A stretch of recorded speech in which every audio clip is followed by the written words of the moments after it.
دبانا ہے، لیکن کسی نے 4 لوگوں نے جب دیکھ لیا ہے الگ الگ مقام سے، الگ الگ جگہوں سے، الگ الگ زمانے میں، تو اس کا مطلب بات بہت آگے بڑھ چکی ہے، یہ مطلب ہوتا ہے۔ لیکن کسی نے ایک نے دیکھا یا دونوں دیکھا، دو نے کہہ تو دیا، لیکن اگر وہ 2 اور مزید گواہ نہیں لایا تو ابھی یہ پیٹیں گے، 80 کوڑے ان کے لگیں گے۔ یہ ہے کیونکہ اسلام یہ پسند نہیں کرتا کہ آپ جو چاہیں زبان سے بول دیں، اس پر بہت رسپانسبلٹی ہے انسان پر۔ کوئی بات کہہ رہا ہے تو گواہی ہے، گواہی دینا ہے، اور گواہی کے لیے آپ کی شرائط ہیں، ان شرائط کے مطابق آپ کو پہلے سوچ لیں 4 آپ کے گواہ ہیں نہیں آپ کے ساتھ میں، 4 گواہ جب تک نہیں آئیں گے تو کسی پر تہمت زنا کی نہیں لگائی جاتی۔ زنا کی تہمت اصلی بات یہ ہے، اور زنا کی تہمت اگر لگا دی ہے کسی نے تو پھر 80 کوڑے کھانے کے لیے تیار رہے، اور 80 کوڑے اسلامی حکومت ان پر لگائے گی،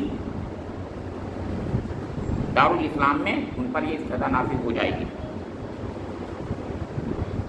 فرمایا کہ اب کیا ہوگا، اتنا ہی نہیں کرنا ہے پھر، بلکہ وَلَا تَقْبَلُوا لَهُمْ شَهَادَةً أَبَدًا، 80 کوڑے پڑیں گے اور ہمیشہ ہمیش کے لیے اس کی شہادت